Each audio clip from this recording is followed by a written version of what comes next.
हाँ जी।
Good afternoon, Dr. Moolraj. Sir, you've been made the co-host. I hope I am audible to you. Yes. Equally, you can Sir, confirm you're that not audible. Okay. Now, can you check that? Sir, you are not audible. Okay.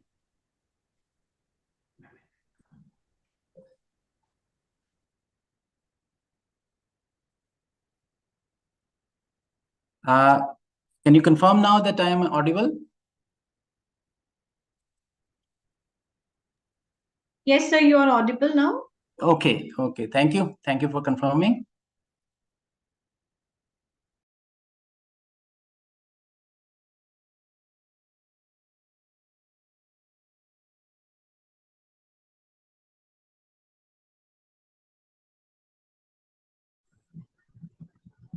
So let me know when to start, right? Thank you.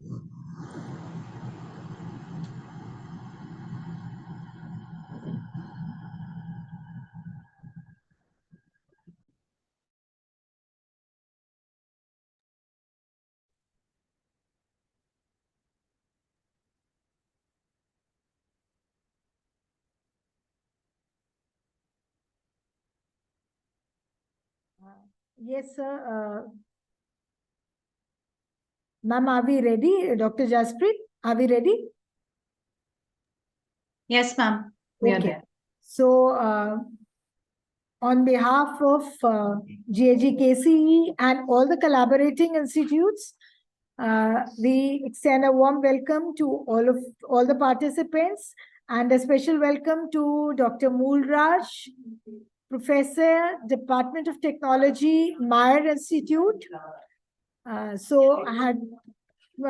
Proceeding further, I would like to hand over today's dais to Dr. Jaspreet Kaur, IQAC coordinator from Government College for Girls, Ludhiana, one of our collaborating institutions. So over to you now. Thank you very much, Dr. Manu. So welcome again, dear participants, on the second day of Faculty Development Program on OER, a catalyst for the innovation in education. May I request the participants to mute themselves so that we can... so I have muted. On behalf of Government College for Girls today, so I am seeking the privilege of introducing the esteemed resource person, Dr. Moolraj. He is a professor and controller of examinations at the moment, MIER, College of Education, Jammu. And sir's educational qualifications are, he is PhD in education, he has done MTech in educational technology, his PG diploma in instrumentation, and he has held various positions, and currently he is controller of examination in he has taken the charge in 2023, and his fields of specializations and subjects of his choice, they include educational technology and ICT in education, teacher education, learning environment, social networking, ERP implementation, website, SPSS. And he has also taught many of these subjects along with the existing ones, which I have told, at school level and PG level also. And he has served as member in various committees at MIER College of Education also. And talking about his research outcomes, so he has guided 37 MPhil, MEd, and MA students for his dissertations. That speaks a volume about his personality and the research acumen. And then he has 17 publications to his credit, which includes 15 research projects and 2 book chapters. And he has secured 3 patents also.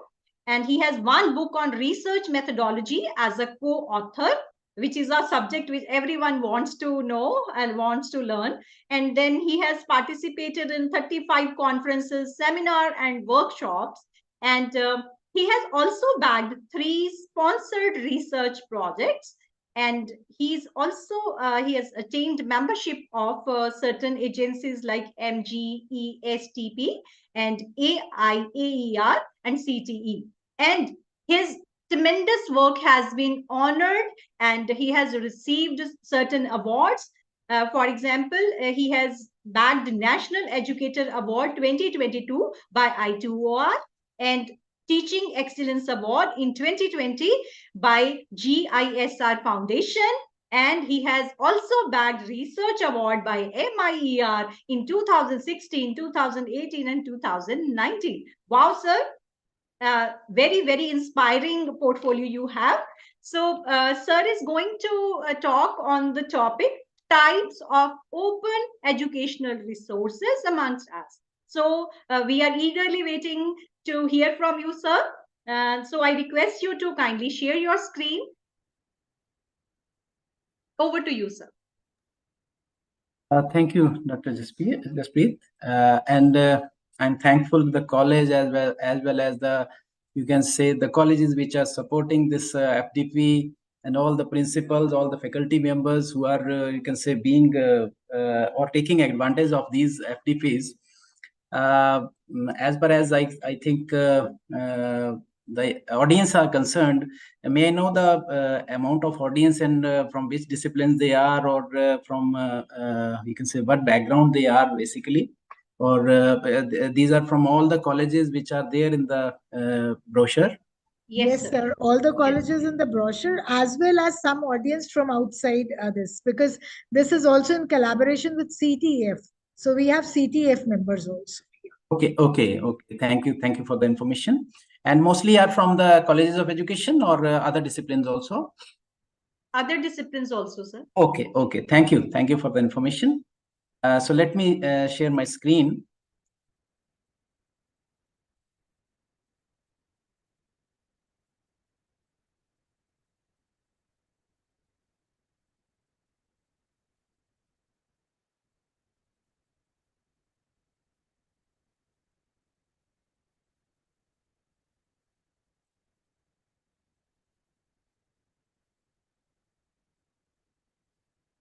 So I feel that the presentation is visible to you all. Yes, sir. It is visible. Okay. So this was the topic on which I will be deliberating some of my experiences and the knowledge which I gained through the various platforms, whether online or the books or any you can say other resources. And though this is a very, you can say, small presentation of, I think, very small duration, but I need to understand that what are the expectations of the participants, and what do they want to learn in these things with, you can say, coming to the presentation, or even if we can take this after the presentation even. So first of all, I will be, you can say, showing these slides and presenting the material which is there on this. So I'm directly starting from the types of open educational resources, because this is the area which is, you can say, very useful and going to be fruitful in future also.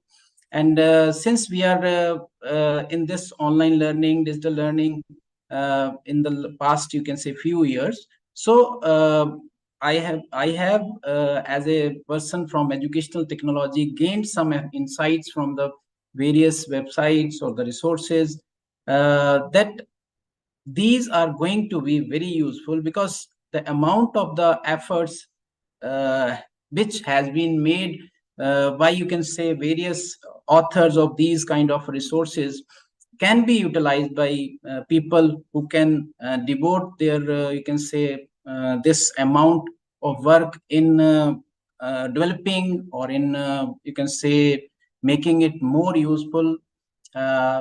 So as far as, you can say, the bases are concerned, I think that you must have gone through the previous sessions also, but we need to understand the, you can say, first uh, uh, things which are there in, you can say, in open educational resources.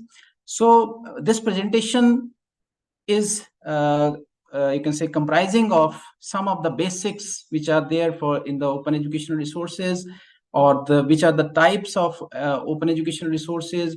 Then maybe we can see some of the strategies which are there for searching or selecting the types of OER depending upon our discipline and etc. Other things are also there. Then what are we doing at our own college? Because that is also a case study kind of thing, that we are doing this, and you can also opt for those practices if you want. But these are not limited to the types of resources. These are, you can say, some of the types of resources, or the, you can say, the creating or distributing, etc. And some of the, you can say, resources which are there, which will be useful for you if you want to opt in. So this is the scope of the presentation, or the agenda of the presentation. So we all know now that OERs are open educational resources, and these are the two terms which are there, that in one sense these are open, and the second term is educational resources. So if we talk about the open, it means open in access basically, or the content which is freely available, or the resources which are freely available and published digitally online, or there can be some restrictions in terms of its use and reproduction as well. Then, as far as, you can say, OERs are concerned, maybe you must have learned in the previous sessions or not. So this is, since I'm using these deliberately, that these are very, very, you can say, mandatory to be there, that these are the 5 R's which is very important for open educational resources, and these are revise, remix, reuse, retain, and redistribute. And you will be learning these things while, you can say, the other resource person who will deliberate on the licensing or its type, etc. But yes, revise, that we can adapt these, we can adjust, we can modify or alter the content itself. So that can be one of the feature of the OER, that whatever the content is available online, it can be adapted as such. We can adjust to that particular, or we can modify it, or we can alter the content. Similarly, if we talk about the remix, then remixing is combining the original with the other material and creating something new. So this is the remixed kind of thing. And then reuse. So this can be reused in while teaching a class, while in a study group, or on a website, or on a video. So it can be reused. And then retain. So the retention is in terms of making it its own, or controlling the copies of the content. You can download it, you can duplicate it, you can store it or manage it as you want. Then lastly, it is redistribute. We can share copies after revising it, after remixing it. So these are the 5 R's which are very important while talking about the OERs or its types. So this is the mailing.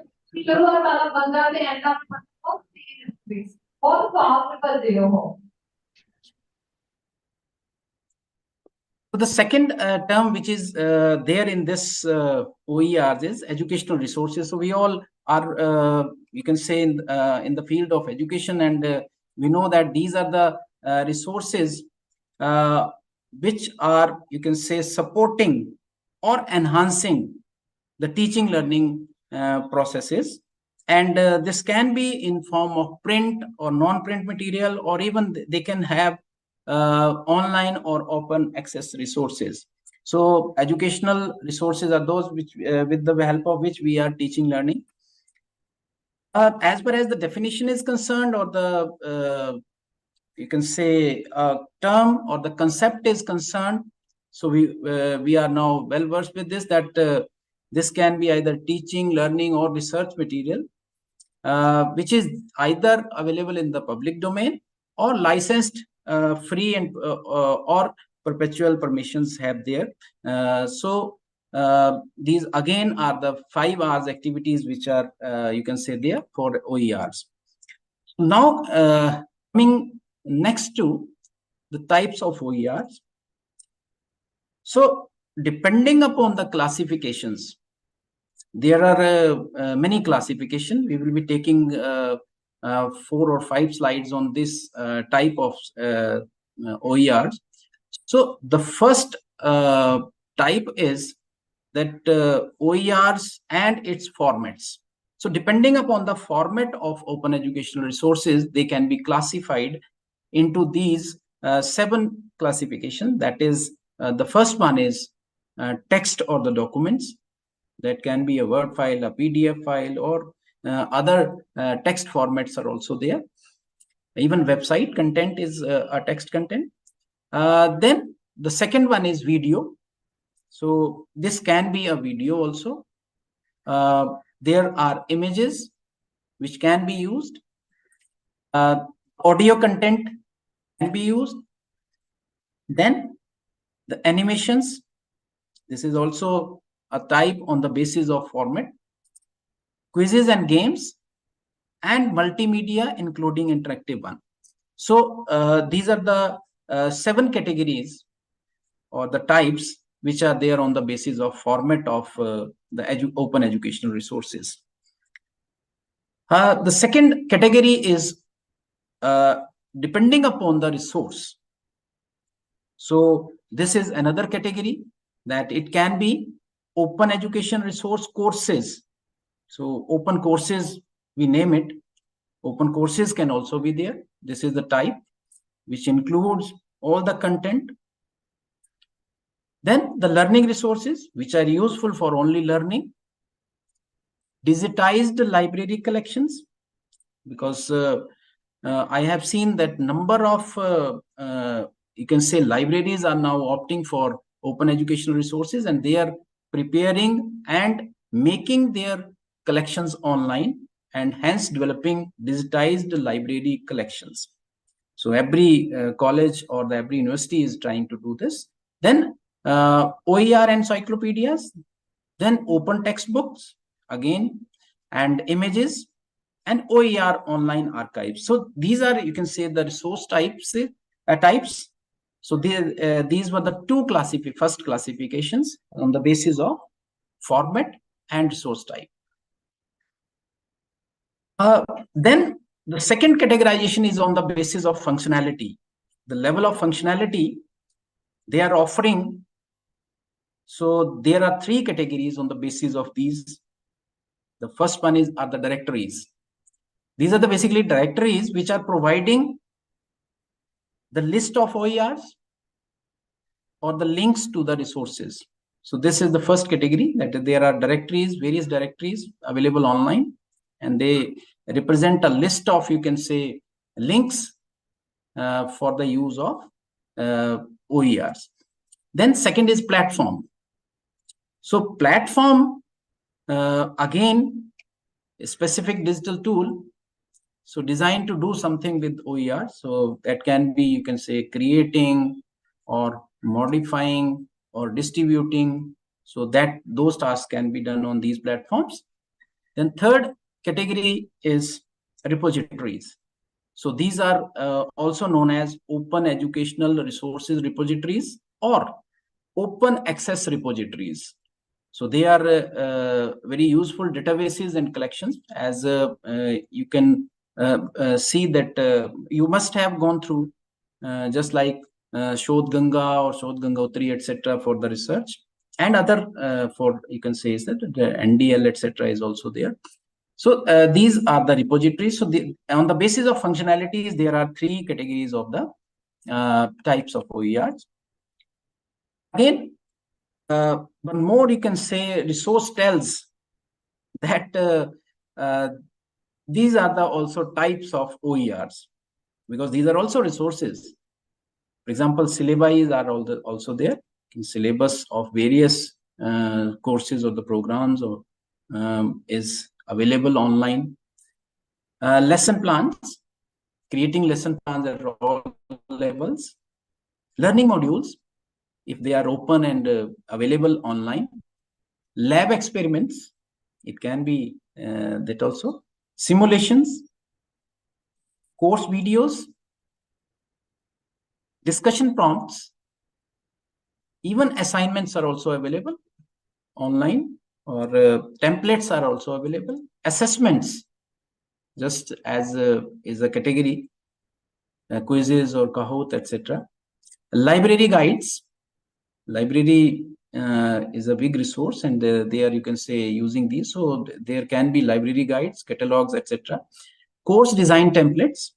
If you design, if you want to design a course, then the design templates are also available. So these are also some of the categories which are available online.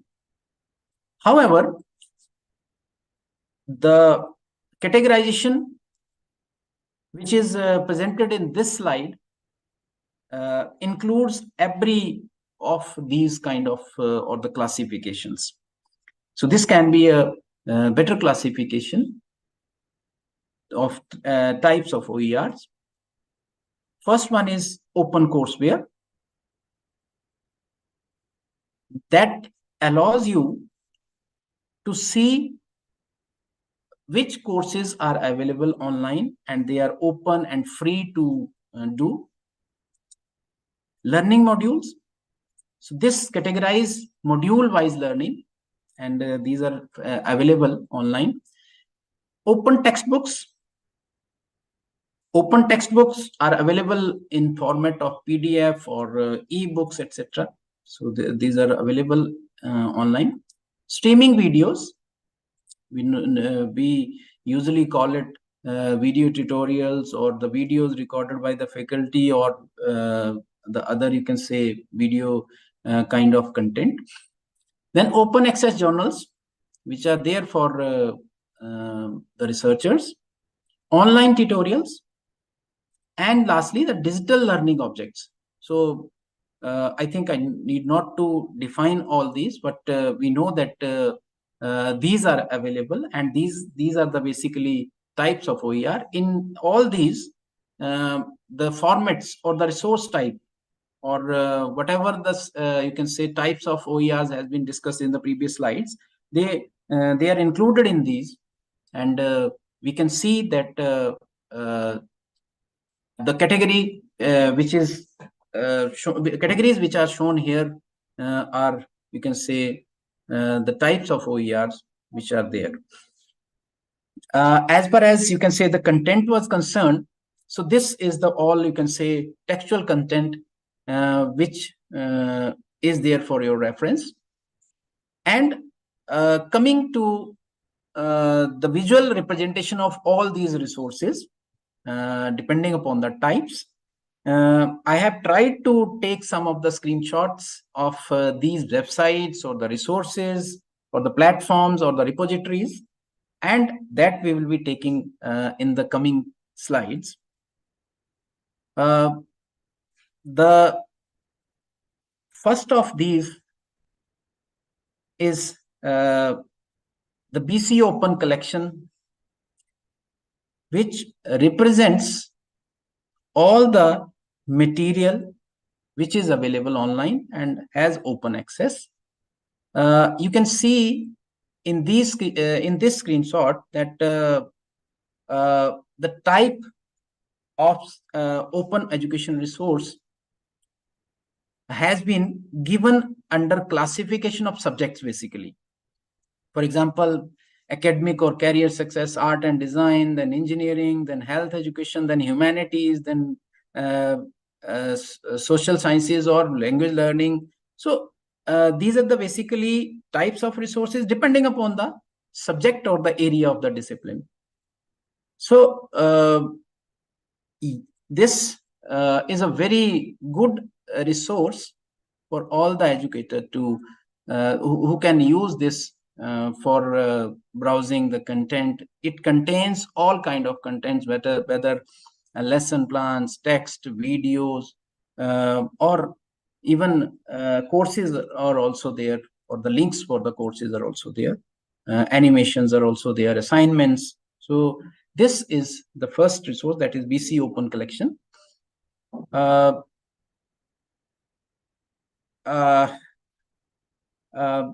Jasprit, can I interact with the participants in between, or can we take it in the last only? Because it would be better if we can take it to the last of the session.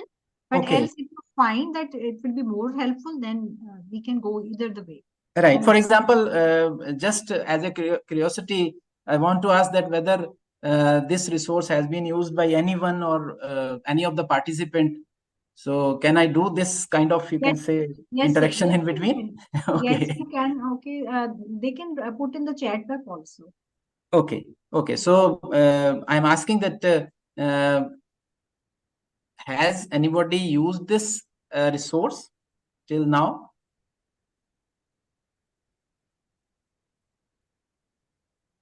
So if not, then we can, you can say, try using these open education resources as per our own requirement, right? So this is the first one. Then I have tried to, you can say, these to categorize these in three categories. That is, the one is the videos, other one is the text, and third one is the audio.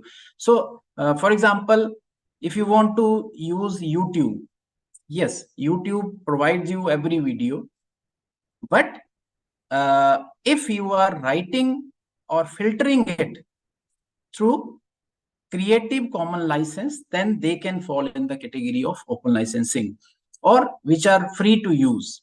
So Vimeo does like that, LibreText, BC Campus, or Bandcamp, or these are the, you can say, resources which use open education resources also, because these are the repositories which provides a number of, you can say, videos or the audio or the text that can be used, right? But as mentioned in the YouTube link, that use the Creative Commons filters. But this is the difference only between a video and a open education resource video. So there will be a difference. Then, if you see, I have added two of the screenshots. One is the UNESCO OER, which is freely available, and we always refer to UNESCO documents for any kind of knowledge, or especially in OERs, they have released a handbook also, which can be used by all the teachers and the practitioners who are there in this field.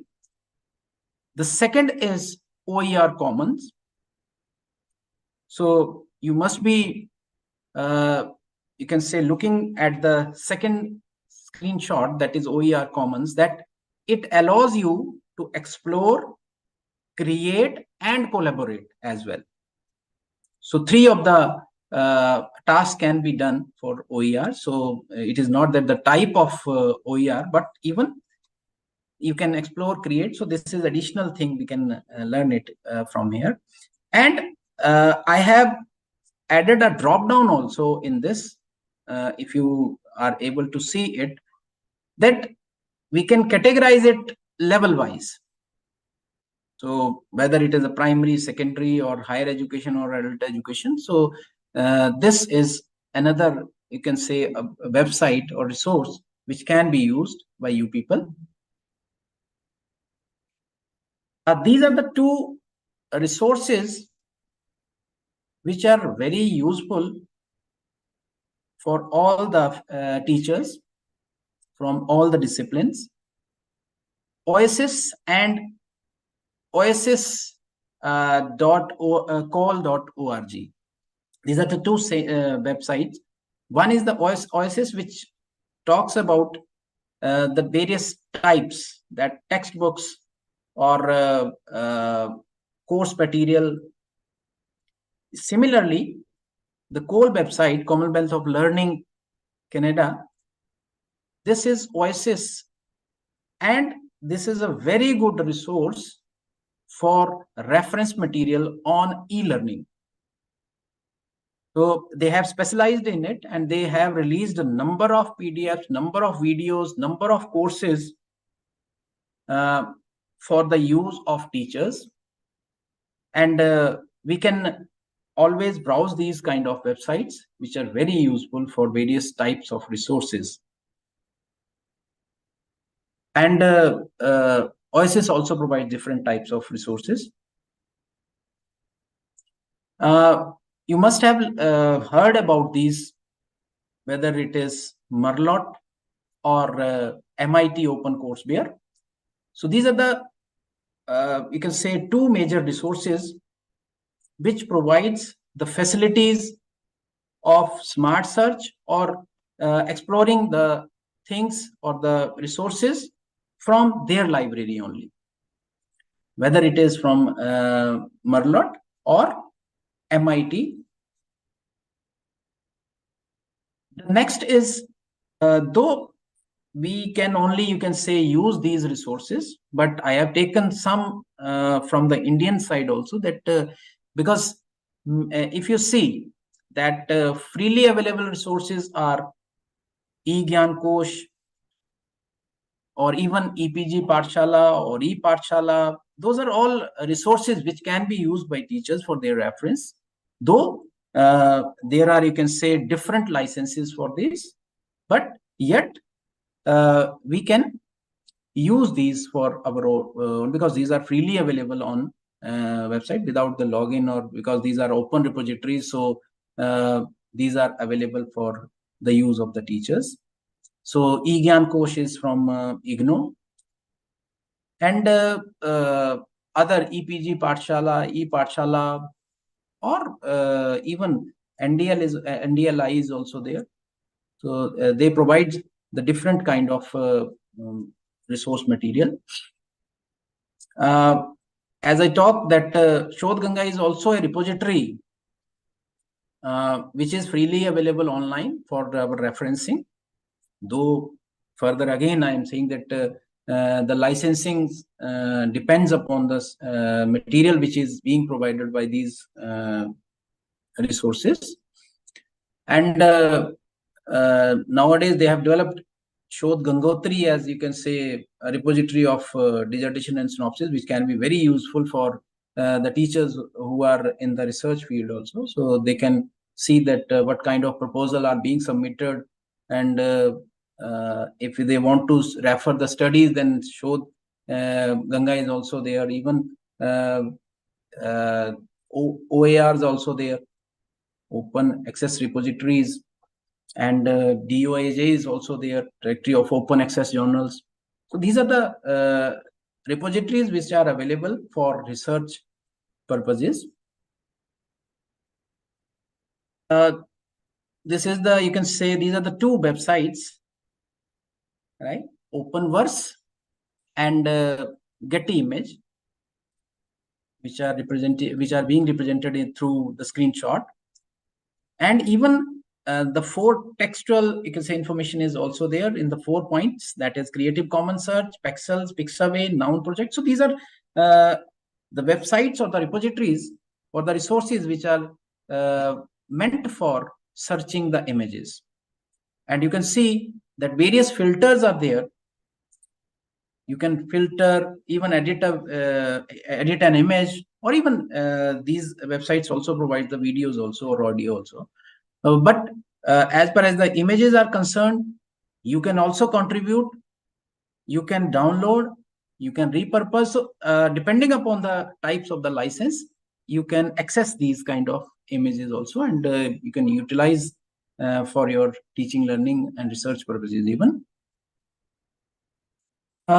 This is a website which I found very interesting, that it provides basically interactive simulations, and it is very useful for the kids as well as the teachers even, because they can also see that how the things are being done. This is very interactive in a manner that it provides access through web. And PHET is the name basically, right? You can also see these resources and note down and see later, that because you need at least half an hour to browse these kind of websites and devote time to see, and then even you can recommend to the students also that these are the OERs which are available basically for all that. Though Indian government is doing all those things, whether it is through NPTEL or the e-tutorial, etc., or the language related fields. So they have also, you can say, developed these repositories. But this kind of simulation or the experiments are very available through this website, that is PHET. Interactive simulations are there because interaction element is very important for engaging the learners. So this provides that you can drop, you can say drag and drop, you can add in this particular, you can say interaction or the simulation as per your own, you can say things. Must have gone through these, because these are now very popular platforms. I have taken only 2. These are the resources which are available freely to all the users, though you need to log in or create an account or sign up for these things. Still, you can play a number of quizzes, you can practice, you can create your new one. So these are the websites which are very useful for assessment purposes. And I think you must have used these, or if you have not, then please try it, because this provides you not only the media for assessment, but they analyze the results also. Item analysis they provide that on which question the student behavior was what, and on which questions was not suitable. So this is these are the 2 websites which are there for the assessment purposes.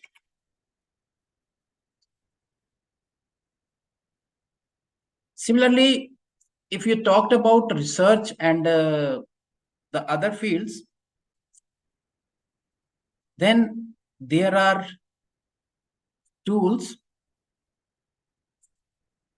which are available online, or they have free access basically. Open licensed softwares, assessment tool, and other educational technology tools or e-learning tools. There are open access journals, as I talked about DOAJ, Directory Open Access Journals. So that provides the list of the journals which have open access. So that can be used. Even these all things can be done by just, you can say, putting a search that what are those journals which are freely available, or their papers are, you can say, their papers can be downloaded, their abstract can be seen. So this provides the open access to all the researchers as well.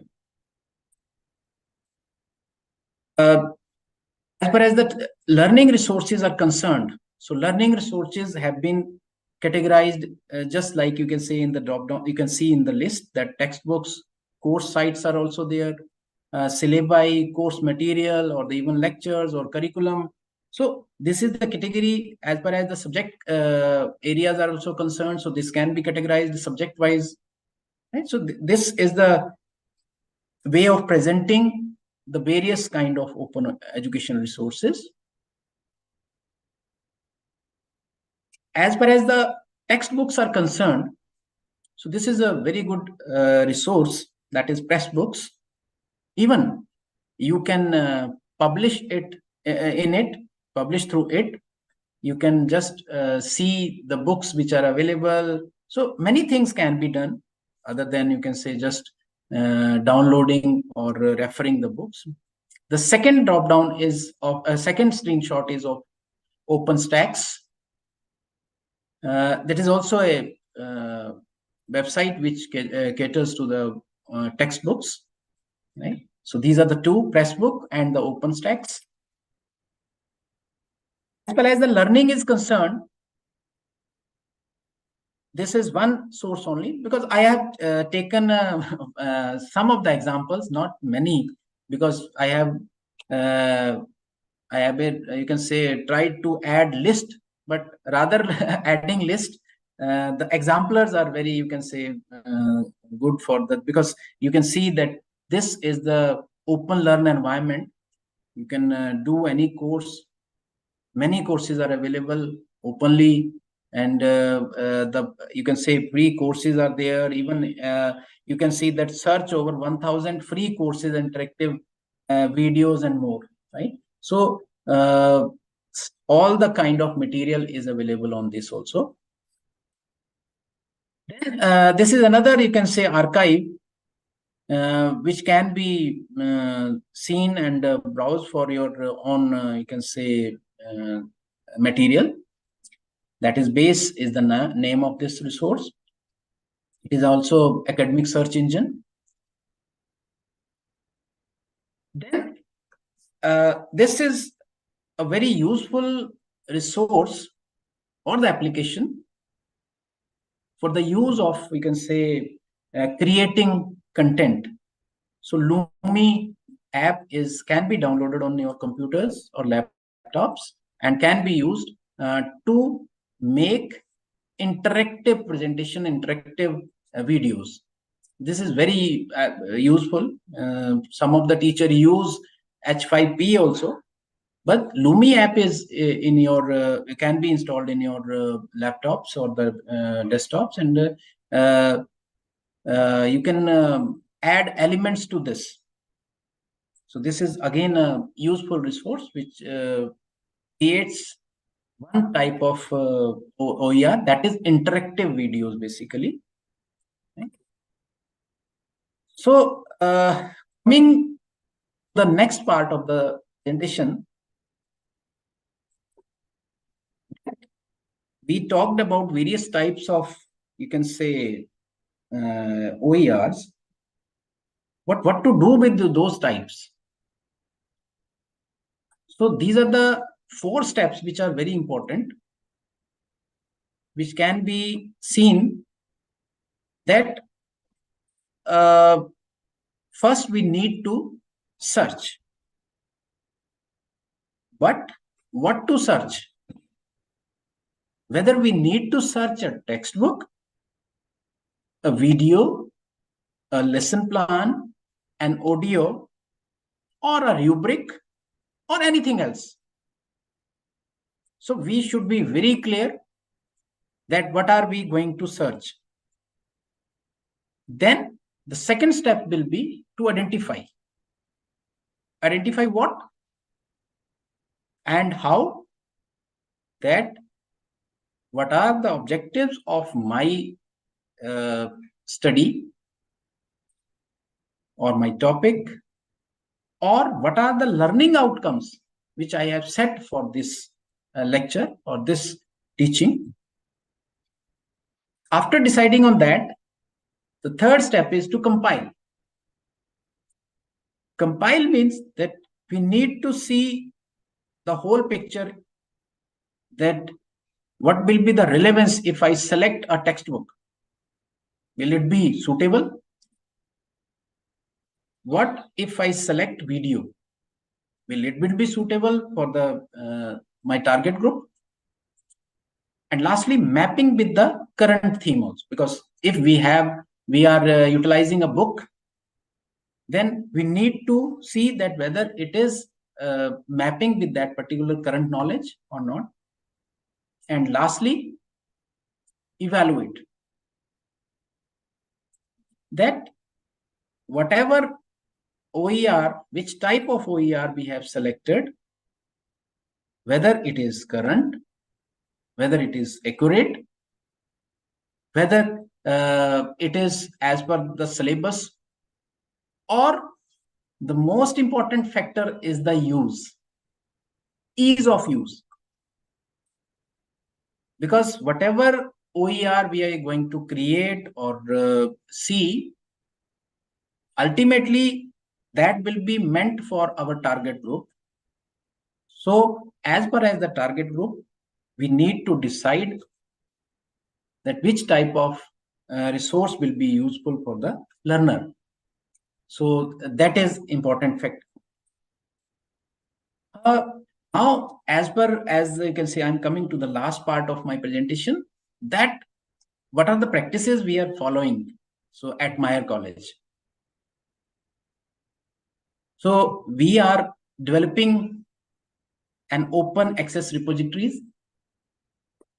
So this is at present a screenshot from that particular website which are we developing for our college, so that all the e-books or the open education resources or dissertations or presentations or even the material or the video lectures available with us can be uploaded on this website, and the users of this website can access it openly. So these kind of repositories are being you can say developed by the institutions. The second practice which is being followed is the Moodle. So Moodle integrate all kind of resources, open education resources, or it has the functionality or it has the feature to integrate those OERs with various courses which we are developing at Meyer. So we are doing at present in this field also.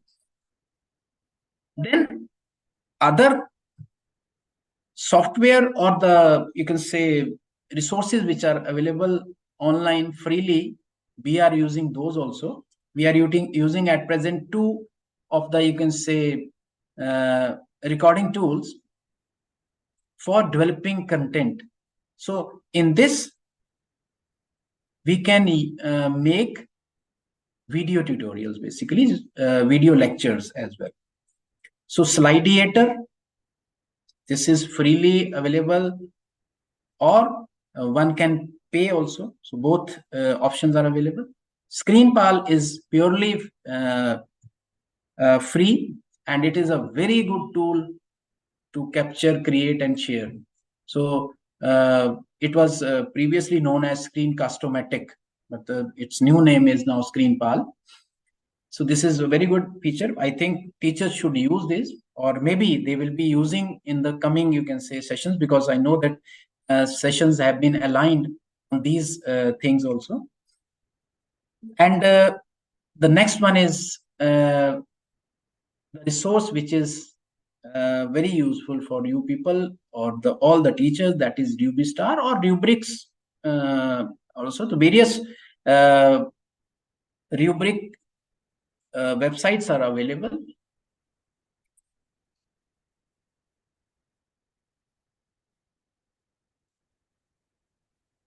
And this is the, you can say, resource which we all are using at present. So this is again there can be either an image or audio, video, presentations, all those things are incorporated in these practices. So the teachers are using these. Let me check. Okay. So as I said, that there are some things which can be very useful for you people also. That this is a website which we are using to create a reference for our OERs, because whenever we are downloading or repurposing or redistributing our OERs, then we need to give attributes to the authors, right? So this is a TASL format website, and it provides us the source through a particular attribution style. So OpenWA is the name of this website, and it allows us to do this kind of exercise. That is,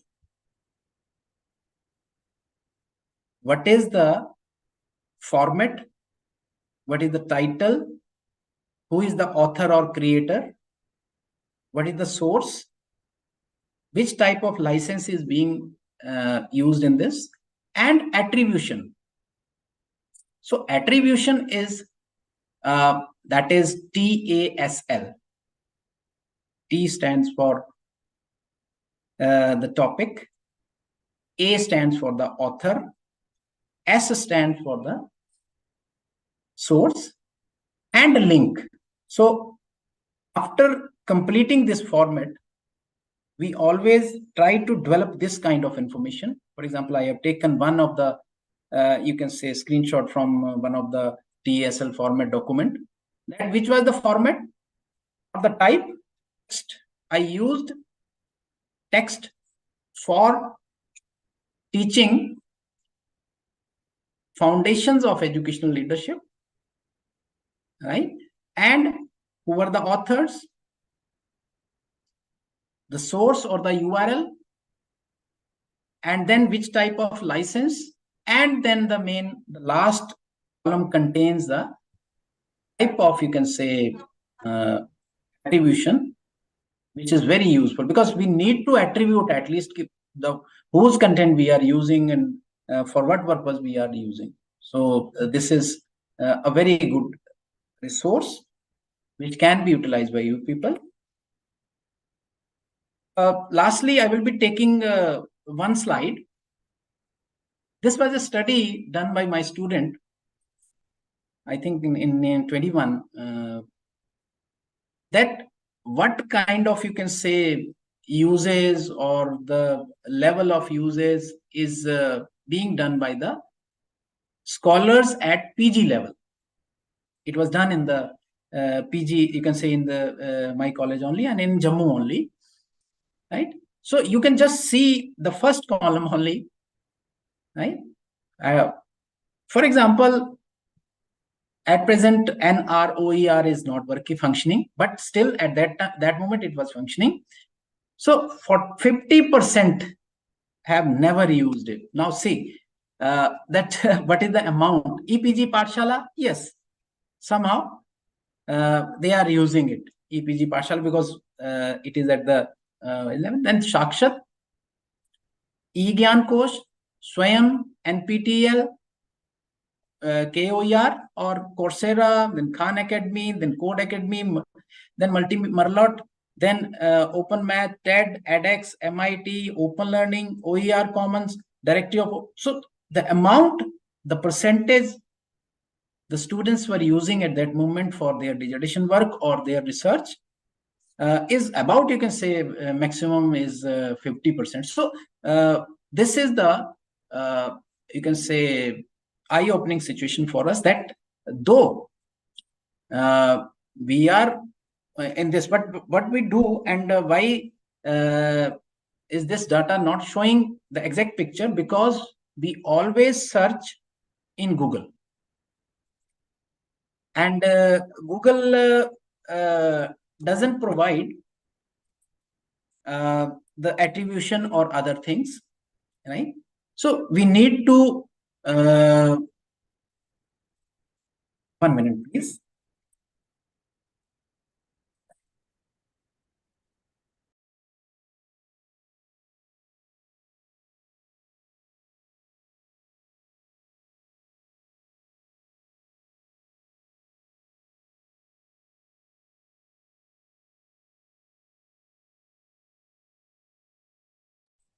Yes. So we need to improve our habits of searching the OERs.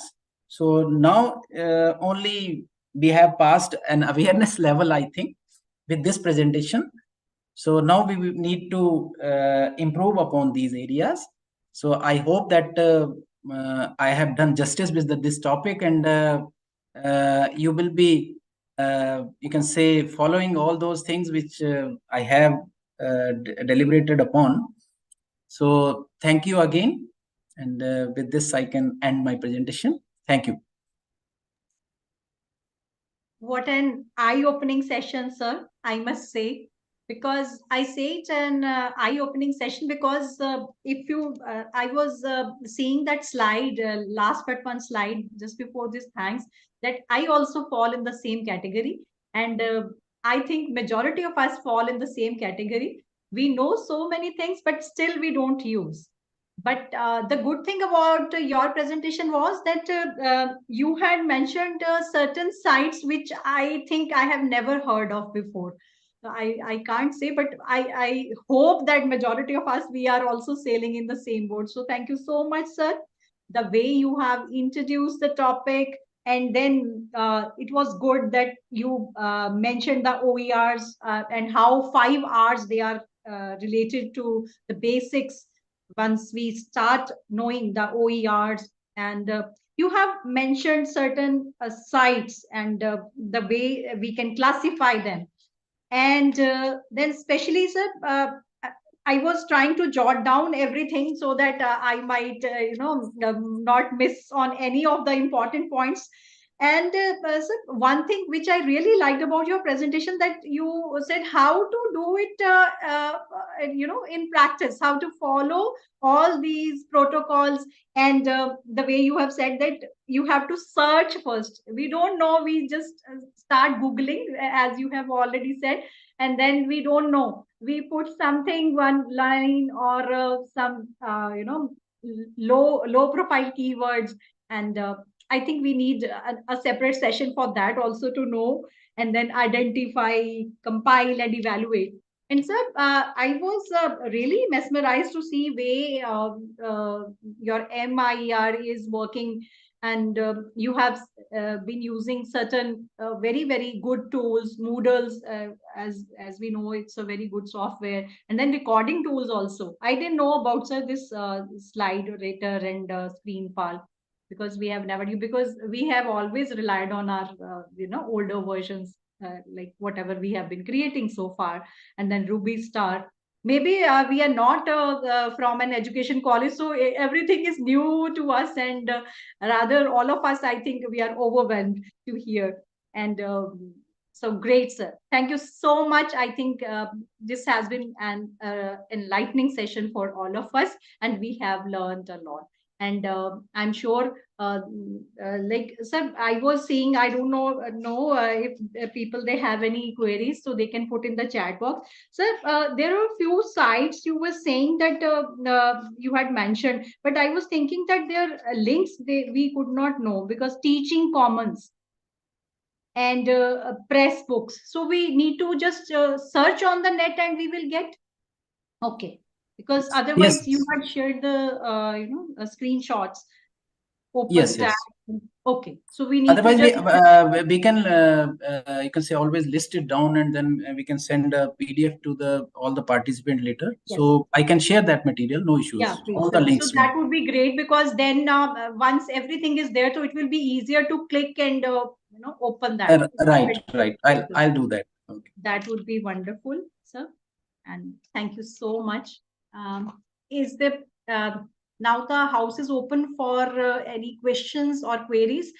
Though sir's presentation has been very explicit, and I think all of us, we were mesmerized and we were trying to jot down. Any queries? Okay.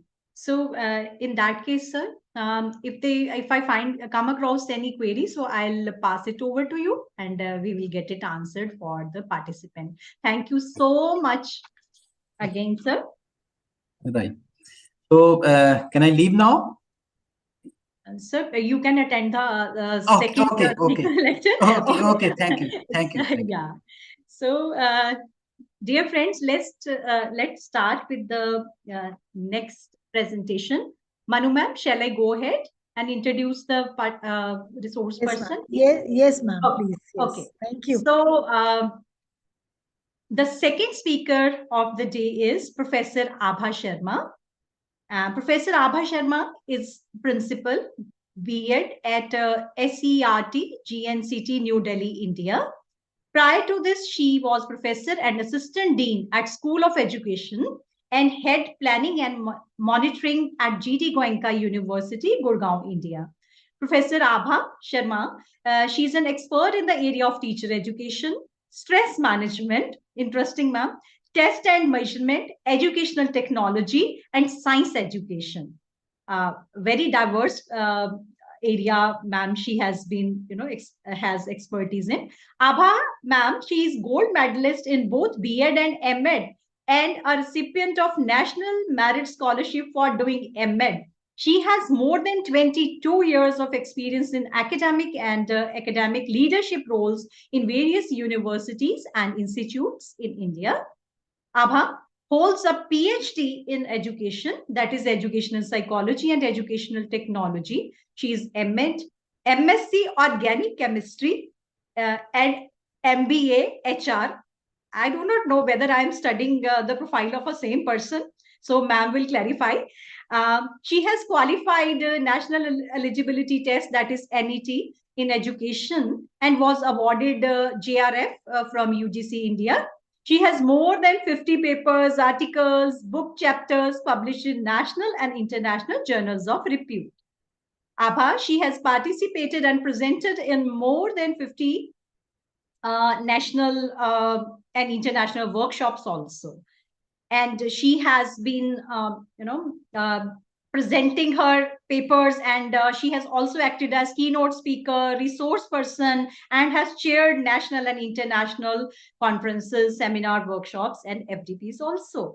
She is an academic expert of Education for Tuning India project with University of Deusto, Bilbao, Spain, and research expert in RISHI project, Rishi project with University of Deusto, Bilbao, co-founded by the Erasmus Plus program of the European Union. And she has been resource person for developing and delivering the video content of Swayam Prabha educational channel of MHRD, Government of India for B.Ed program also. She is a district nodal officer for Vidyanjali, a school volunteer program of MOE, Government of India. She's a nodal academy authority at district level, Southeast for school transformation and enrichment program of SCERT. She received the Best National Paper Award in International Conference in 2017 and 18 and was awarded Goodwill Ambassador for IHRO New Delhi in 2018 also. Professor Sharma received an International Leadership Award at Global Talk Education Foundation in 2021. Hold on. She won the Award of Excellence in Social Service in the state of Haryana by Navjyoti India Foundation in 2021. And she has also received an Education Icon Award in Star Rating Annual Conference in 2022. Wow, ma'am. All of us, we feel like clapping.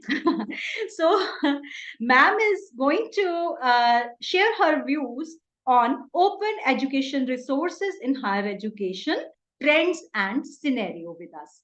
So, we cannot wait to hear from you, ma'am. So, we request you to share your screen.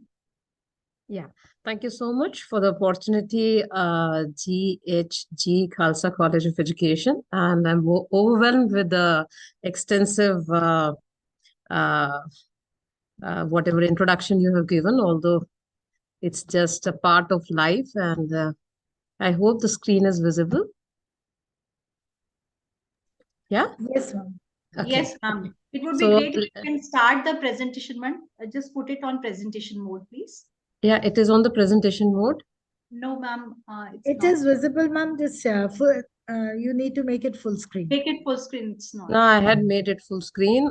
There's some issue. Let me go to another this thing. Wait. Yeah. Wait a second. Hmm.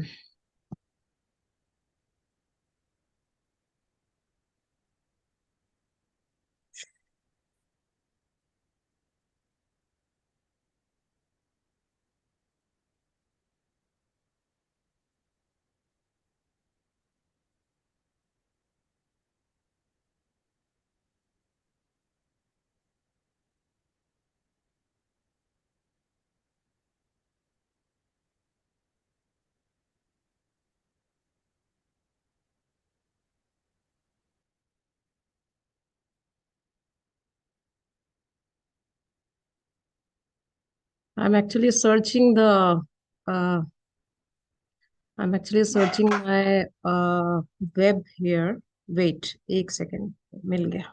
एक second. Fine. Yeah, my drive पे है मेरा ये. Is it visible?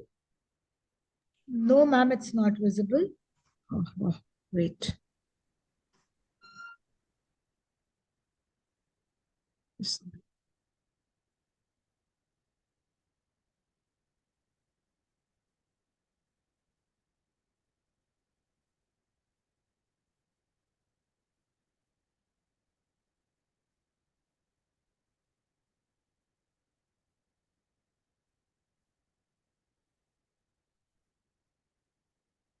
Yeah. Is it visible now? Slideshow. Yes, ma'am. Yes, ma'am, it is. It is. Perfect. Yeah. Is it nice now? It's perfect, ma'am. Correct. Good. So we will be just starting without wasting time. Thank you very much. And apologies for the delay and this technical glitch. We very well know that the educational landscape is ever evolving. And one concept that is changing the field in numerous ways is that of the open educational resources. So ladies and gentlemen, today I'm going to discuss with all of you about the open educational resources in higher education, the trends and the scenario.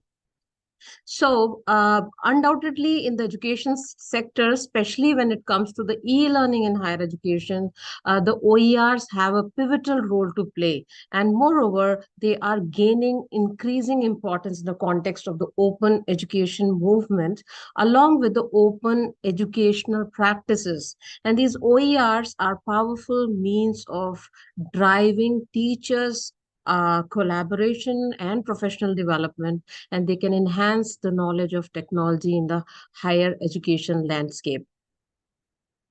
Moving ahead, we all know that open educational resources are the digital learning resources offered online, although sometimes in the print media as well. They are freely and openly can be used by the teachers, all the stakeholders like educators, students, and the independent learners in order to be used, to be shared, to be combined, to be adopted, and can be expanded in the teaching, learning, and definitely in the research. Whenever we talk about higher education, we definitely, pull in this research work. So they include learning content, software tools to develop, use and distribute, and implementation resources such as open licenses that you will be learning in a couple of days with Amitji, and the learning content and educational material of a wide variety, from full courses to smaller units such as diagrams or the test questions. And it may include the text, images, audio, video, maybe the simulations, games, portals, and the like. Coupled with this, the open educational resources are the teaching, learning, and research materials that actually make the use of tools such as, you may say, the open licensing to permit their free reuse and uh, continuous improvement, we can say, by the others for the educational purposes. Now, there are, three key potentials of OER. That is, the digital technologies have become ubiquitous in daily life, and you can say that OER can harness the new possibility afforded by the digital technology to address the common educational challenges. Now, moving ahead, that OER are the catalyst for the social innovations, which can facilitate changed forms of interaction between the teachers, the learners, and the knowledge. And similarly, the OER have an extended life cycle beyond their original design and purpose. And the process of distribution, adaptation, you can say, can improve the access to the high quality context and appropriate educational material for all.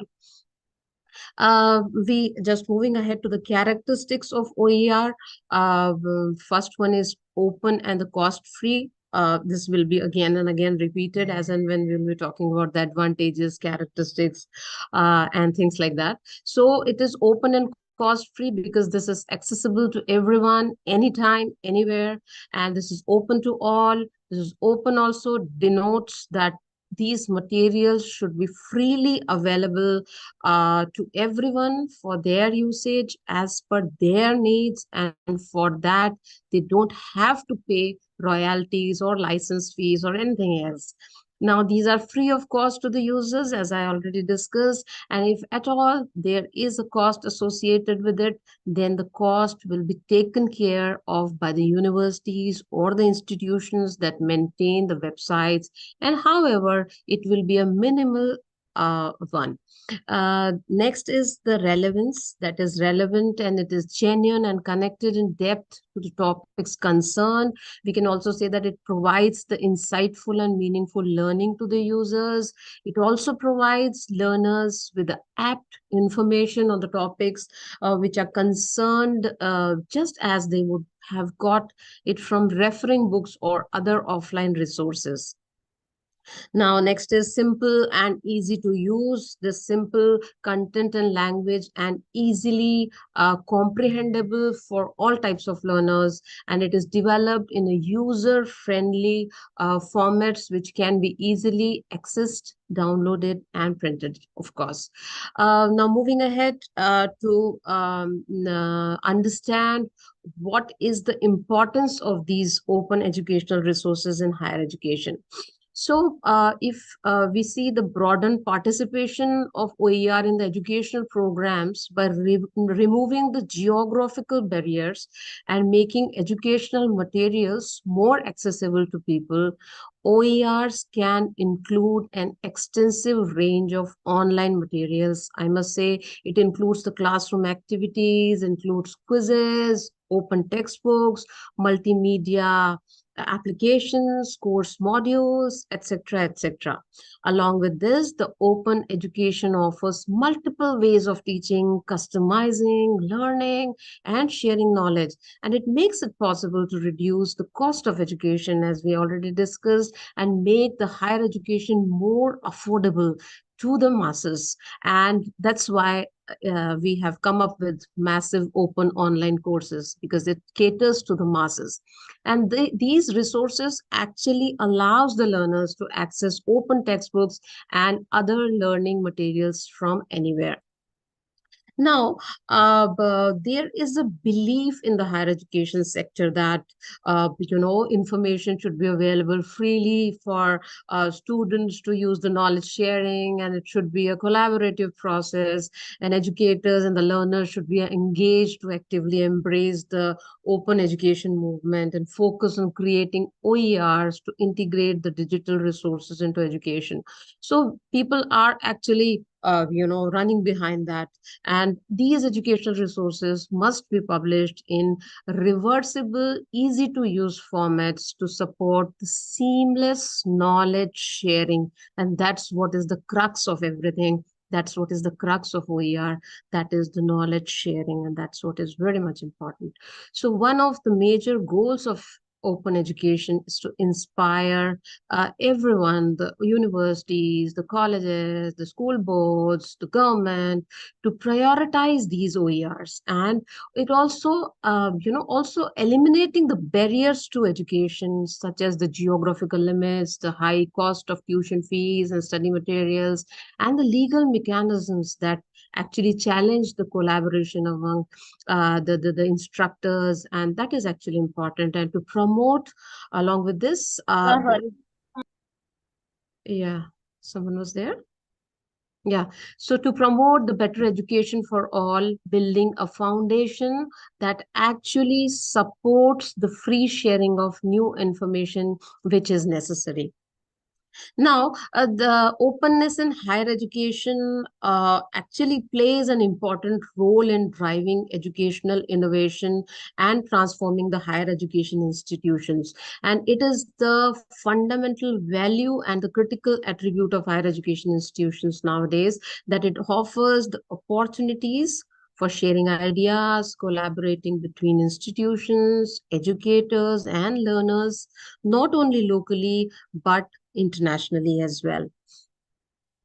What actually results from openness, what we can conclude from openness. Openness actually means the open sources, OEP, open courses, open research, open data, open APIs, open access, publishing, etc.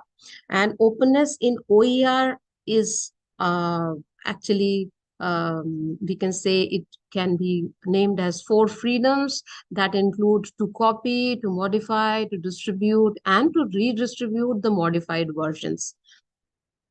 Along with that, if we talk about the 4 A's, which are the part of the openness in OER, that is accessible, appropriate, accredited, affordable, and the next is the 5 R's, and that is actually to retain, to reuse, to revise, to remix, and to redistribute. Now, the question is, who uses OER? See, students within the institutions are very much welcome to use this. The students external to the institutions, this is available to them as well.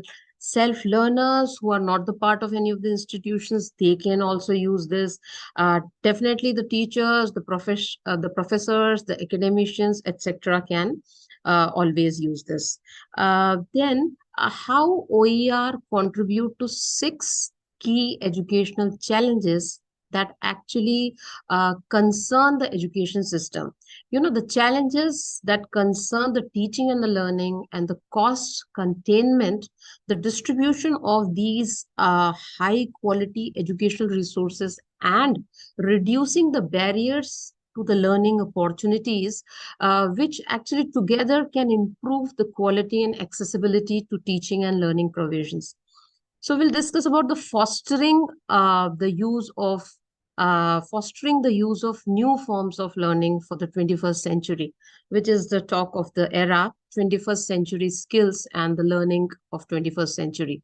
So the new forms of learning are actually required to provide learners with a learning experience that actually better facilitates the personal development and the success in the knowledge society.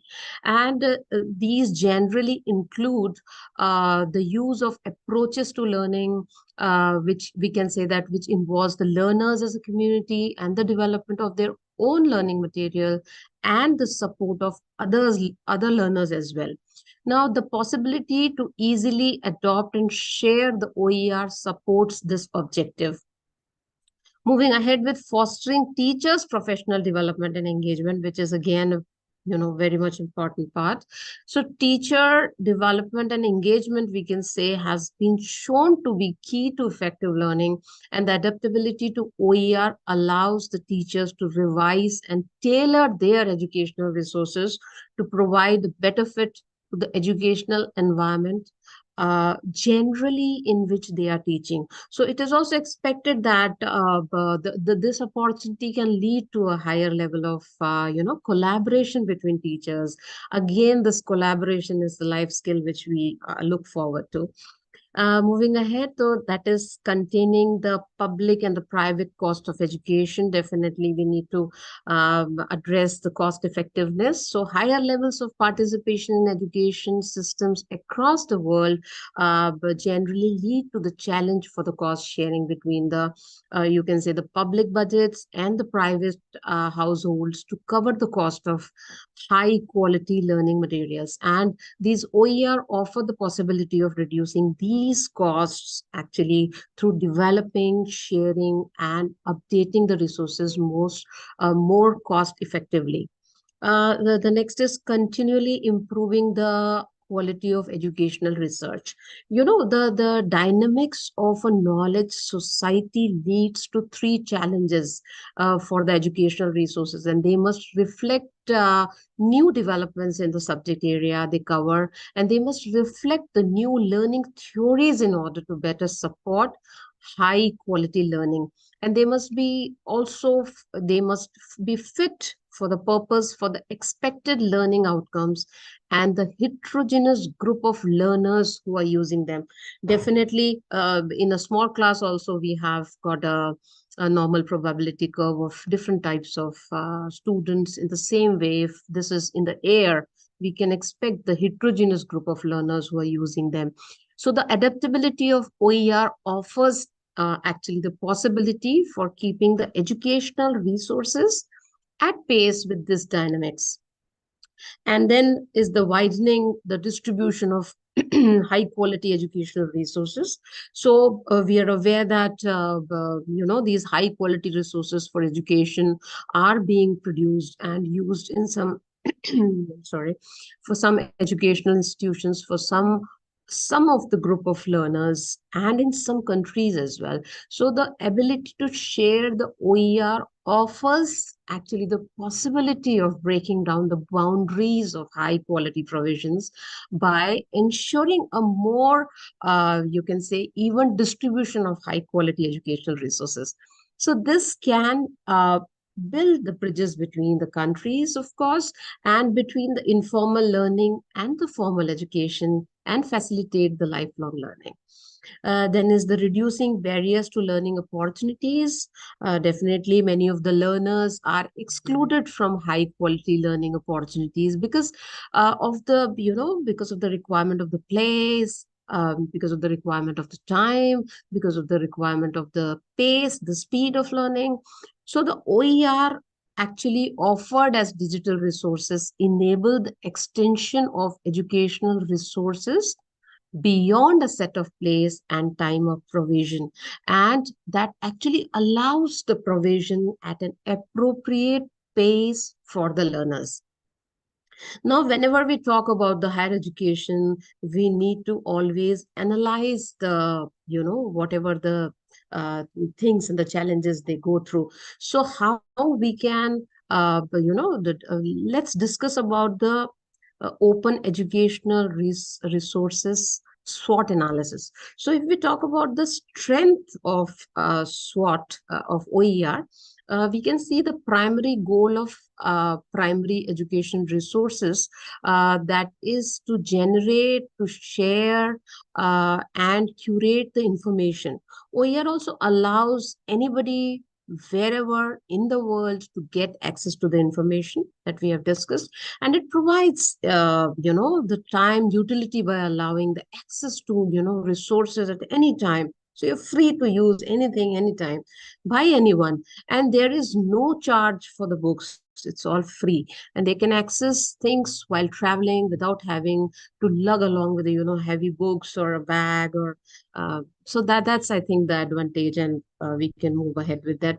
Also, a few of the weaknesses as well. So what the second one is W, that is weakness. The primary flaw is that there is no requirement of OER awareness, and the needed advantages are not actually realized due to the lack of knowledge. In fact, we, the learned people, are aware of so many type of, the open educational resources, many sites, but we hardly get time.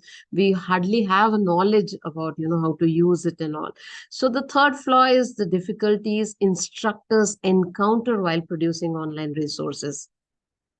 Next comes very beautiful opportunities, and the biggest advantage of OER is the wide platform. Definitely, a good educator may make a name for himself all over the world, and that's honestly the opportunity. If you have the command, if you have the, if you have that kind of personality to, put forward your things in front of the world, you will be a renowned person. And a university can send students all over the world without having to go in actual. And education can improve as a result of global competitiveness.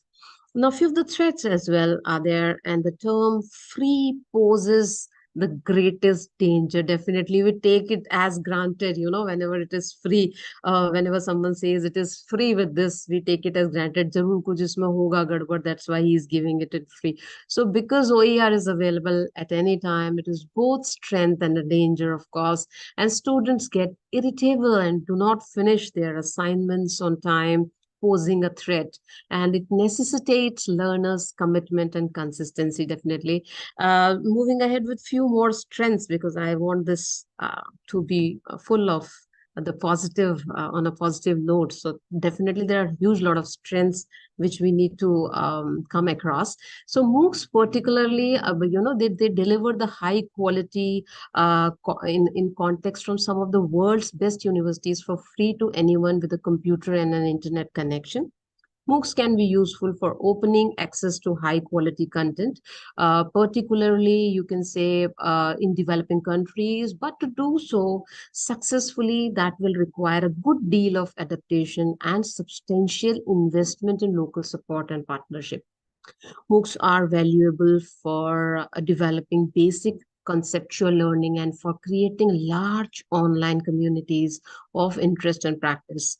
MOOCs are extremely valuable from a lifelong learning and continuing education. And MOOCs have forced conventional and especially elite institutions to, praise and to definitely their strategies towards online and open learning. It also provides time utility by allowing access to resources at any time, and there is no charge for any of the books. They can access things while traveling without this, we have already discussed. And the creation helps to avoid the repetition. Then the creation helps to save time and money. It helps to save larger benefits to scholars across the globe, and it helps to share best practices as well as best knowledge reservoirs.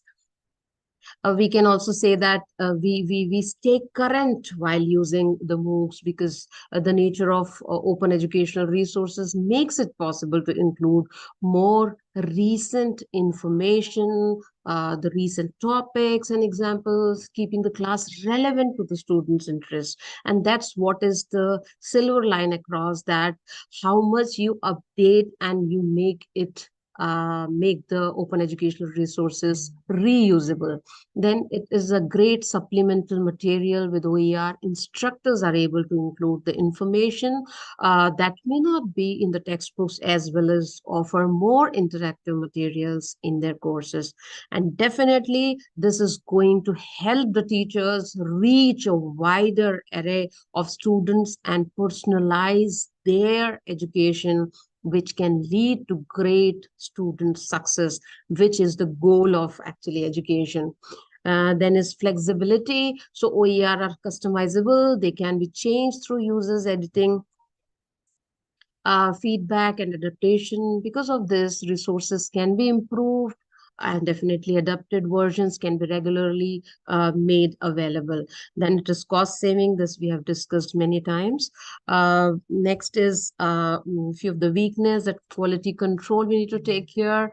Should be, OER materials should be chosen carefully, since the materials do not go through some rigorous editing and peer review as a textbook goes through. It is important to review the information presented. Sustainability, we can say that OER content creators do not receive compensation for their efforts, and new up-to-date content may not stay readily available. We have little, restrictions for the language options as well, although the NCRT has done it for more than 22 languages now, but still few of the languages across the world, we are facing the difficulty. Then internet resilience, OER requires students to have access to technology to view the materials and internet connection, or have the means, you can say, to print the materials, which negated the benefits to the interactive materials. Usability, then OER content should actually be far less user-friendly than a textbook if it has not been bound and printed. Few people have a habit of reading from the book rather than reading from the screen. So it may also have a kind of a complaint from few of the people.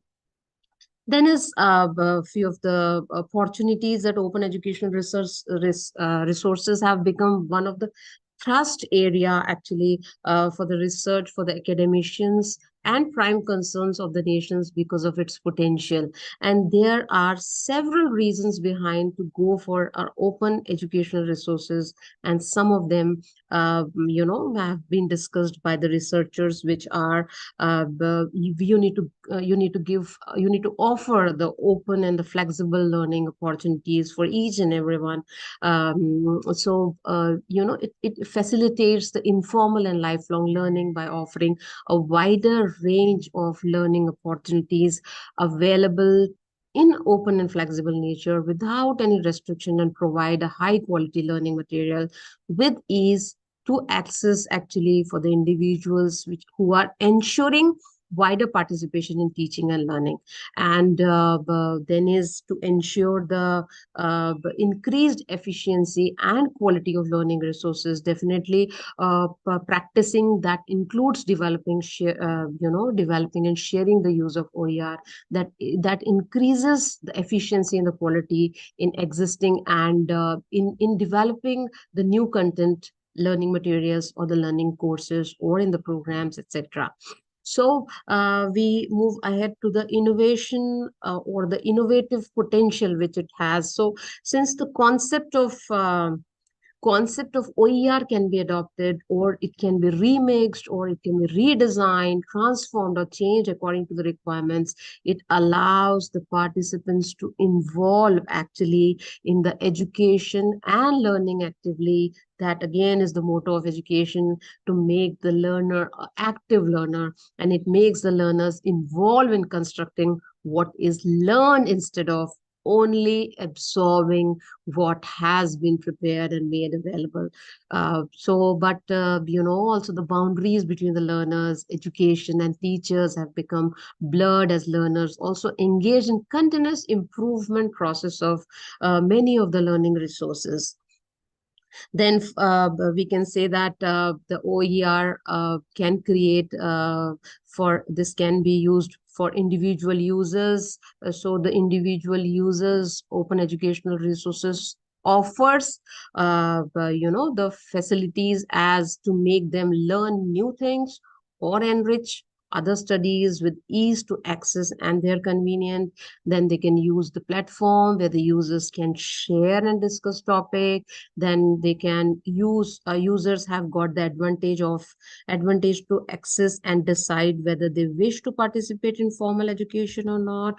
And then along with that, the learners can select the institution they want to enroll for learning or studying. This also helps to improve learners' work performance by ensuring the qualitative learning material. And definitely the users can create or revise OER themselves, which gives confidence to them.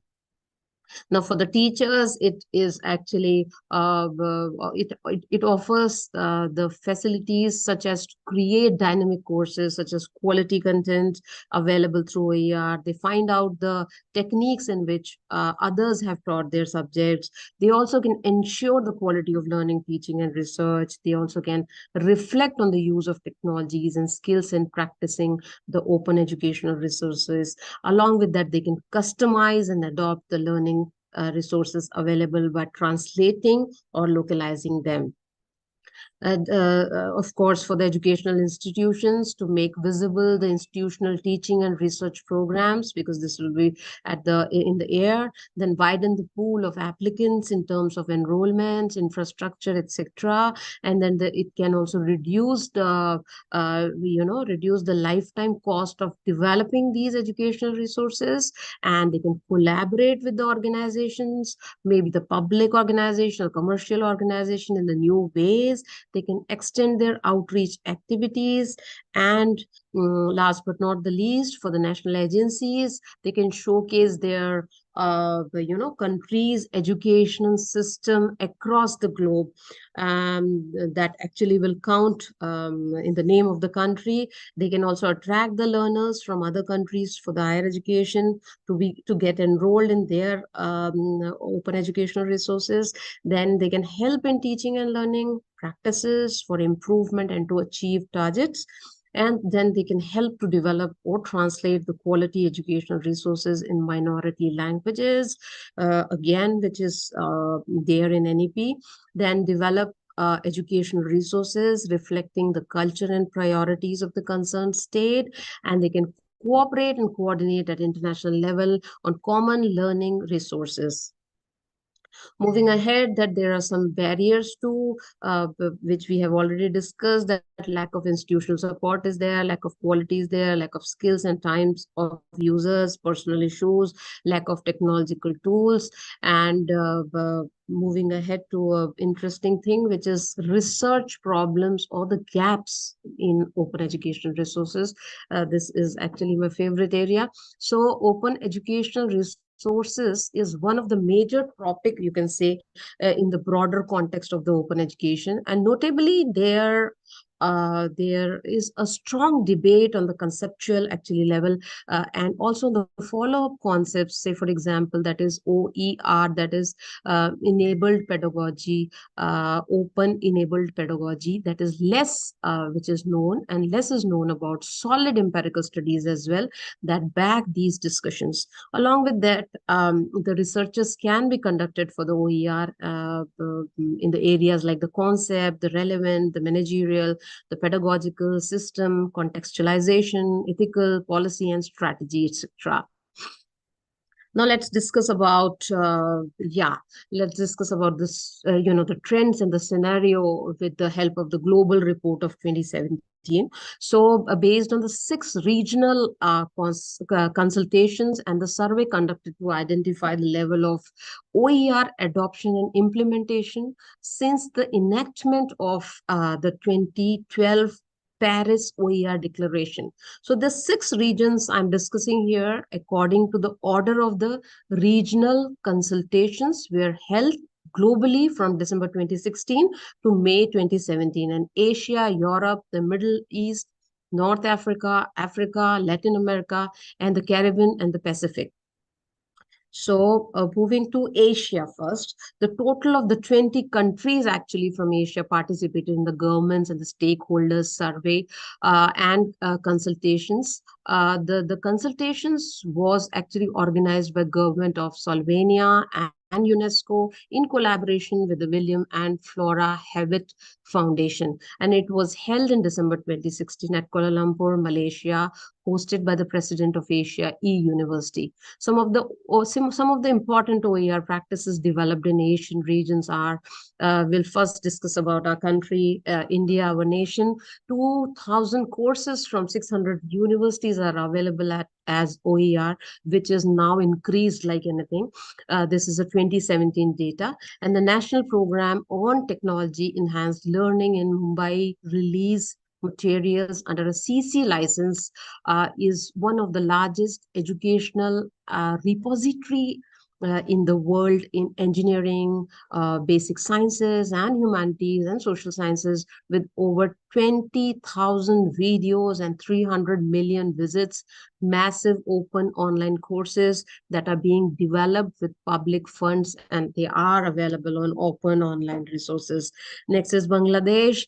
So it has a national teachers portal as a government initiative. Bangladesh Open University has a OER policy as well. Hong Kong and the China OER government policy has been developed in the primary and secondary school curricula for the language courses. Indonesia, the university, and the Japan, Indonesia, Malaysia, Philippines, Vietnam universities have the OER repositories as well.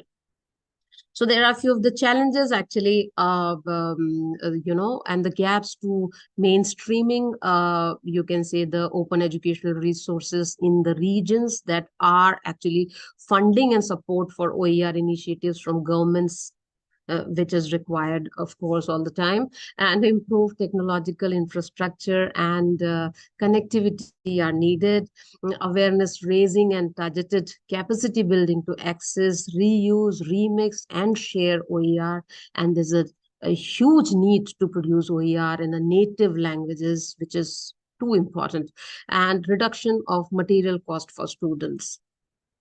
Then moving ahead to Europe, Europe was represented with 24 countries in the surveys and consultations. That includes Latvia, Netherlands, Finland, Slovenia, Romania, Germany, and the United Kingdom. And the researches on OER conducted by the OER Hub at the United Kingdom Open University had actually contributed to assisting researchers in investigating OER policies, teaching, and learning. Now, some of the top priorities, to reinforce the development of OER. So we need to actually consider the diversity of languages and cultures in the production of OER when establishing the regional policies, and definitely when we are developing the technologies for repositories. So we also need for the political, will regarding OER initiatives and enhanced commitment from the government in supporting the OER efforts made by the educational institutions. We also need to find the solution for challenges of translating the OER and identify new solutions to change the business models so that the interest of the publishing industry actually actors the OER community, they are considered. Then comes the Middle East and the North Africa. So in these countries, the surveys and the consultations generated 13 countries. The MENA is Middle East and Northern Africa. This consultation was actually held in February 2017 and was hosted in Doha, Qatar, in partnership with Reach Out to Asia, a non-profit organization, which was launched in December 2005 in Doha, Qatar. Now it includes the countries like Morocco, Saudi Arabia, Sudan, Tunisia, etc. And again, some of the challenges which were identified in the mainstreaming OER in the region are, again, to need to build translation expertise, to need for crowdsourcing of the communities, emphasis in the production of OER in Arabic to fully realize the potential of OER, and more collaborations, and definitely the coordination between the government and educational institutions to drive a systematic integration of OER into the education system is required, is a must, I must say. More technically trained teams, subject matter experts, and language editors are required. Moving ahead to a beautiful country, Africa. So it actually accounted for 23 countries in the survey and the regional consultation. The meeting was held in Mauritius and hosted by the Ministry of Education. So some of the highlights from successful OER initiatives of Africa, we can say from South Africa, from Mauritius, and from Namibia. The universities of Mauritius has actually an institutional policy opportunity for the development of, you can say, the e-learning courses that promotes the production of production and the use of open educational resources. In Nambia also, they have the College of Open Learning, which is developed an OER project in 2012 to offer self-study materials in the print and the digital format in 5 subjects for the students, which is a very great initiative for such type of countries. And again, some of the key priorities to advance the development of open educational resources in the region are capacity building programs, which we are nowadays going for. This FDP is the part of the capacity building program. We also, from State Council of Educational Research and Training and NCRT, we are conducting and scheduling huge lot of capacity building programs. Then shift from less consuming to more producing OER using available technologies. There's also a need to address the accessibility, which, that issues to make OER accessible to people with disabilities. Again, the inclusion needs to be taken care of. Then supporting governmental policies to guarantee the use and improvement of OER. And last but not the least is the development of new business models for the emergent OER and the educational publishers. Then comes the Latin America and the Caribbean country. The survey and the regional consultation of these province actually involved 16 countries, and the consultation held in Sao Paulo, Brazil in April 2017. So this includes the countries like Brazil and Chile, then Mexico, St. Lucia, Antigua and Barbuda, then Chile. So these type of all countries are the part of this. And again, few of the points which came across is to need to produce the OER in the national languages, of course, and development of strategies and policies at the national level to guide OER as required. Then again, the need to identify funding sources, which is very important, increasing number of institutional policies to harness the potential of OER and to create ways to develop business model formats to generate revenues to support the OER system. Now comes the last but not the least, the Pacific region, which includes Australia and New Zealand and Tasmania and the countries like that. The participants of these countries in the survey and the consultation comprised of the 5 areas. The Pacific regional consultation was held in May 2017, and it includes the countries like Australia, New Zealand, Tasmania, and Swinburne. So again, some of the actions to be taken to strengthen the OER in the context of the Pacific region includes more awareness and sensitization in the local governments to integrate actually the OER into the educational agenda. And then the OER research and practice by the institutions to convince the local governments and the policymakers of the financial and the economical OER sustainability, and then enhanced educational encouragement from the stakeholders to engage in the use, engage in the creation, engage in repurposing and sharing the OER material. And then to reduce the need to reduce the spending on textbooks and copyright clearance. Also, the need to produce OER for curriculum enhancement. Now, the Lubinia OER Action Plan of 2017, and it was stated that Lubinia OER Action Plan 2017 actually builds upon data from open educational resources. And the plan actually argues about that there is an urgent need to advance and implement the mechanisms of actions for these 5 strategic areas of concern. Just to build the capacity of users to find, reuse, create, and share the OER, then to support, to produce, and adopt OER appropriate to the local languages and cultures, and to ensure inclusive and equitable access to quality OER. Develop sustainability models and to develop supportive policy environments.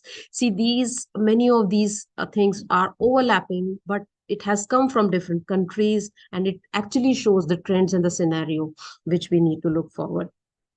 Now, each of these 5 critical areas, the specific recommendations are suggested to build the capacity and training of users, to promote the production and adaptation of linguistically and culturally sensitive OER, then to support the accessibility and inclusiveness of OER-based learning, create new sustainable business models, which we have discussed. And then coming to the conclusion, I must say that the main barrier to education is not the lack of cheap content, definitely the lack of access to the programs leading to the credentials. And we, the educated people, are not even accessing these programs. We need to accept this fact.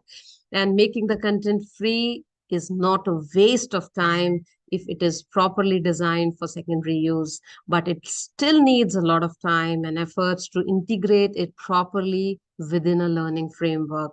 And last but not the least, the open educational resources do have an important role to play in online education. And open and flexible learning and distance education and online learning, they mean different things. So we need not to say that they are all same. The one thing they all have in common is an attempt to provide the alternative means of high quality education. And there is no technical barriers now to making educational material free. We have got the access everywhere in each and every corner of the countries, and a well-funded public higher education system remains the best way to assure access to higher education for the majority of the population. Now, the future is yours. Definitely, the future will be determined by the host of the factors, many outside the control of teachers and instructors. So the strongest weapon we have as teachers is our own imagination and vision, and which no technology can steal from our brain. So it will be our own. And open content and open learning reflect a particular philosophy of equality and opportunity, which is created through education. And the technology now offers us many more choices in making these decisions. Thus, there is a scope for many more scenarios that aim to extend access and educational opportunities. These are few of the references, and thank you very much for the patient listening. There was much of repetition because of the different type of countries, but because of the single topic I was talking about. Thank you so much.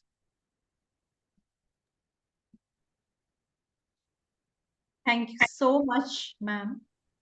Within a short span of time, you were able to touch so many aspects. I was thinking that it is just talking about the trends and scenarios, but Gagar mein Sagar aapne bhar diya. So that was something, it just came to our mind. Like the way you opened the topic, that what is the range of OERs and what are the key potentials of OERs, and then importance, as we know. I think all of us now, we are, trying to imbibe all these things. And very interestingly, you mentioned 4 Fs, then 4 As, and then 5 Rs associated with OERs. And then SWOT analysis was also very interesting thing. And I know you could, sense there are problems related to MOOCs, but you wanted to portray a very good picture. And that is, in a way, I would say, indirectly, you are encouraging everyone to go for MOOCs, so that we develop more quality content. And in a way, like, it is going to be beneficial for everybody, all the stakeholders. And when I was going through your this presentation, ma'am, what I could see that more, these states, they are following NEP.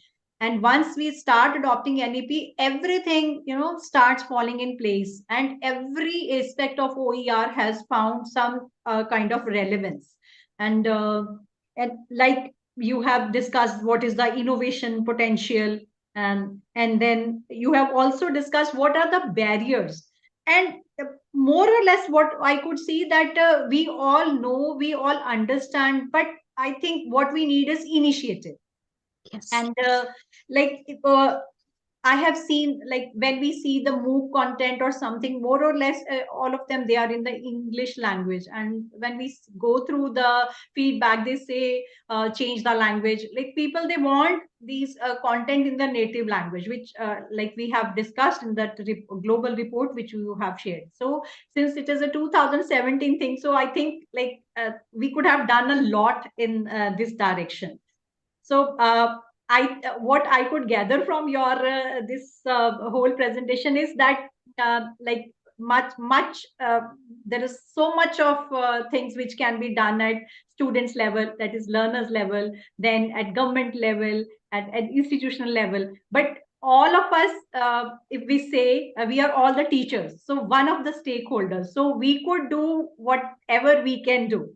So assessing the proper content, expanding our own, expertise. And then if we are expert in something, not expert, if we think that that is a stronghold, we should create some quality content, and which should be shared with our fellows so that everyone gains a lot. So that was a message, ma'am, which I could find from your presentation.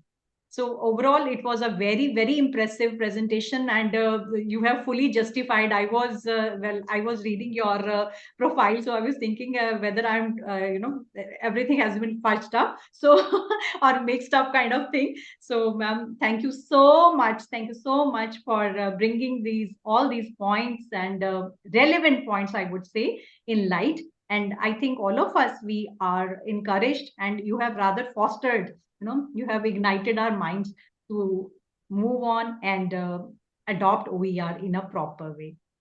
Thank you so much. Thank you. It was entirely my privilege to be with all of you. I hope I had justified and I had used your time in a positive way. Thank you so much. Yes, ma'am. Yes, ma'am. It was a wonderful presentation. With your permission, can I leave? I have some. Yeah, ma'am. Okay. In case we find any questions, so you can mail me. You can mail. Yeah. Thank you so much. Thank you so much. So thank you so much, dear all participants, for staying alive. I think all of us are there in large number, and I think we have gained a lot from these two sessions. So day 2 has passed with a very, very positive note, and all of us, we are excited to learn more about open educational resources. Thank you, one and all. Thank you, Dr. Jasprit. Thank you so much. And I think we can end the session here. So thank you all. Thank you. And we'll be seeing each other again tomorrow at 1 o'clock. Thank you for being here. Thank you so much. Okay.